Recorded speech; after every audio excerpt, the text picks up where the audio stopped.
Well, hey folks, it's my final buzz bite report of the year from Carrabelle, Florida. It's kind of a sad day, pardon for the subdued attitude here, but I'm checking out, packing up the truck right now, heading out of here right away to get back home.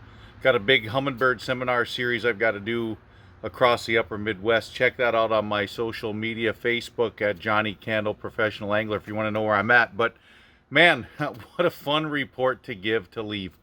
The Gulf of Mexico up in the Panhandle, Northwest Florida, if you want to call it that, absolutely on fire, folks. I can't not say enough. It's been crazy. Let's start with inshore fishing. Sea trout here and there a little bit. The sheep's head are starting to show up in fairly good numbers, both in the Carrabelle River and in the bay just outside of the river. Had some really nice catches of sheep's head fishing structure. So that's a good sign. That's only going to get better. Those fish are on their way in, not on their way out. But holy cow, the remarkable story, bull redfish, folks. And I mean bull redfish. I'm not going to give you the stats that I kept because I don't even want to believe them myself. But I lost track of redfish over 36 inches. I do know in the last 10 days I had 5 over 40 inches long. So that's absolutely unbelievable. Not a lot of numbers. They're not a lot of numbers. You're not going to catch 20 in a day. You're going to catch 3 or 4. But holy cow, they're big. Wow, they're just big. So if you want to fish big redfish, get down here, Northwest Florida, out of Carrabelle. It's been great. Let's slide out to nearshore fishing now. First thing I like to target in the nearshore waters, sea bass and grunts. Great eating fish. They're the panfish or the perch of the ocean, and they're biting like mad. They're getting bigger and bigger. The males are getting those big knotty heads, bright turquoise colors. They're just beautiful fish. Great eating and really easy to catch. I'm finding those anywhere from 35 to 65 feet of water over living bottom. Anywhere where the bottom's got some ripples, some structure, some vegetation, some harder bottom. There's sea bass and grunts there. I've caught some mangrove snapper. I've caught some yellowtail snapper mixed in as well, so that's a lot of fun. And you never know what you're going to catch there. I mean, you might get an octopus, you might get a flounder, you might get a puffer fish. Who knows what you're going to get. Sharks every now and again will be swirling around, so that's a lot of fun there.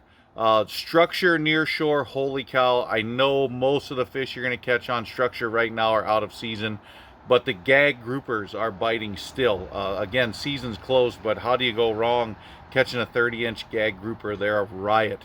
Red snapper, again, out of season, but man, we've got them up to 32 inches right now, catching them both in state waters and federal waters, both. And then the mangroves, the deeper water you can find the mangrove snapper in, the bigger they're going to be. Great friend of mine, Doug Burns, and I had an incredible outing right before I had to go home with some absolute giants, I mean stud mangrove snapper. Those are all coming, fishing up off the bottom, free lining, getting stuff up in the chum, or we're fishing jigs on the bottom before we can get them up in the chum, having a great time catching them on bucktails tipped with gulp. Amberjack on the big wrecks as well. Some sharks we tangled with. We've hooked a few Goliath groupers, but obviously with no pictures. That tells you I didn't land any.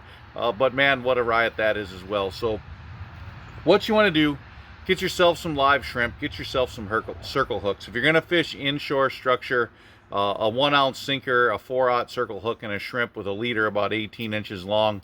Get that down on the bottom. Just about anything's going to eat it. If you want to try some other baits, squid strips are working really well. Cut bait is working really well. Sardines, anything like that, catching a lot of fish. Mangrove fishing, snapper, grouper fishing, again, free lining. I'm using 40-pound main line. Spider wire is my go-to. Ultracast has been working really well. I'm using about a 12-foot leader of 30 or 40-pound fluorocarbon. I love the Pro Spec from Berkeley. That's getting the job done. And again, a 4/0, 3/0 circle hook. But one thing you might want to pay attention to is the weight of your hooks. I start with the light wire hooks first. If they're not getting down deep enough to the fish, go to a 2X or a 3X strong. Those heavier hooks are getting down further, and I'm catching more fish some days with the heavier hooks. And again, bucktail jigs, a gulp shrimp, a gulp shiner, a gulp twister tail, anything like that on that back of that bucktail jig. Cast it out, let it sink to the bottom, and most days it won't even get there. And again, 40-pound main line, 40, 50, 60-pound leaders sometime when you're fishing right on the bottom, just to get those fish in.